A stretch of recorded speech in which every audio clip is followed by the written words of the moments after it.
Hello, I'm Michael Kelly. I've been writing books on occult and mystical subjects for 10 years now. Some of you may know me from those. And I've been lecturing on my Patreon for the last couple of years, which has been really great because I've been able to put forward some of my most immediate and current ideas without having to wait for a book to see print. And this makes a real difference in allowing the cutting edge material to be put out there into the world. And I've decided to begin this new YouTube series of public videos to introduce the idea of some of the lectures and discussions to people in general.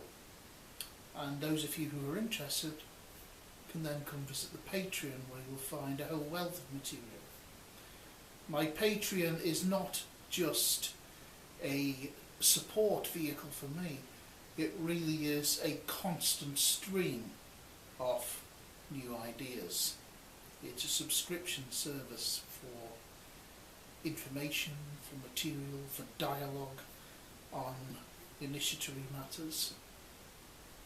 And you'll find its details in the information for this video. To start off, I want to kick off a series of videos discussing something which should be of interest to us all, and that is the nature of the soul.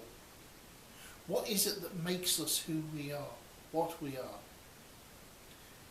It's the big question, isn't it? What are we when all's said and done? What are we beyond the meat machine? And I want to examine these ideas over a series of probably 4 videos, which will be released approximately monthly. And you'll probably find that some of the ideas I raise and some of the hypotheses I put forward are ones that you will not have heard before. I don't just parrot popular ideas.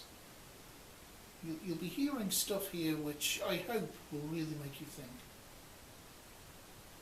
But I wanted to start by simply discussing the nature of the soul, our approach to it, the idea of an afterlife, for instance, because all of these questions we're going to be considering in detail over the next weeks and months. And I thought a good way to start this and to start the process of thinking, because I would like you to think and think ahead as we go along and discuss these ideas in the comments. Let's just ask the question: do you believe in ghosts? Who among you has ever seen a ghost? Who has a personal ghost story to tell? I do, and I'll share it with you now. And there's a reason for doing this. When I was about 21 years of age,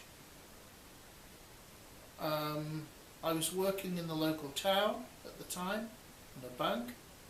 In my lunch hour I was taking a walk along the quayside.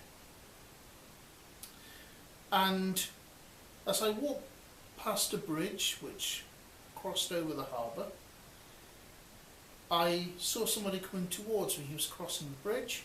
I recognised him as a friend I'd known for many years. We'd gone to school together. We knew each other very well. He was dressed as he normally was in those days, since we'd left school. He was wearing a suit for work and a black overcoat. I said morning to him. He said, "All right, Michael," in exchange, and we went on our way and thought no more of it. But at the back of my mind, alarm bells were ringing. And it must have been at least half an hour, because I was back at work for the afternoon, when I remembered that he died 6 months before. This wasn't something I should ever have forgotten. I knew him well. I knew he died 6 months before, and yet I had seen him as large as life crossing the bridge. Absolutely solid, three-dimensional, as real as anybody else. We'd spoken, we'd exchanged words, and yet he was dead. Now this wasn't a case of mistaken identity. I knew him well and had done for years. If you met your parents in the street, would you mistake them for somebody else? It's that level of certainty. So what happened? How on earth did I manage to forget he was dead? And yet I was aware of some nagging thing at the back of my head. So, attention. Either the experience of seeing him there like that shocked my brain into an altered state so that the knowledge that he was dead just would not register, so I didn't freak out. Or my brain was already in a slightly altered state of consciousness, maybe caused by my simply walking and thinking about things, and perhaps it was the fact I was already in a strange state which had allowed me to see him in this way, when ordinarily my conscious mind wouldn't have registered his presence. But whatever the case, I was in a different state of mind, and I had this experience which is completely undeniable and completely real. So what did I experience? Well, the first thing is I now know from personal experience, without any shadow of a doubt, that the ghost phenomenon, whatever it may be, is real. If somebody tells you they've seen a ghost and you've no reason to disbelieve that person, well, they probably have, because I have. But I'm not so certain about what it actually signifies. Was I seeing the spirit of my dead friend? Was I seeing a projection from my own mind, made somehow real and 3D and absolutely solid as far as hallucinations go? Was I hallucinating? Was it a memory projected out into the world? Or could it be all of these things? Is there any difference between these things? Are all these explanations just shades of the one thing? And it's experiences like this which really get you thinking about the nature of life and death, about the soul, about identity and who we are and how we interact with each other and the world around us. What are the boundaries? How are they crossed?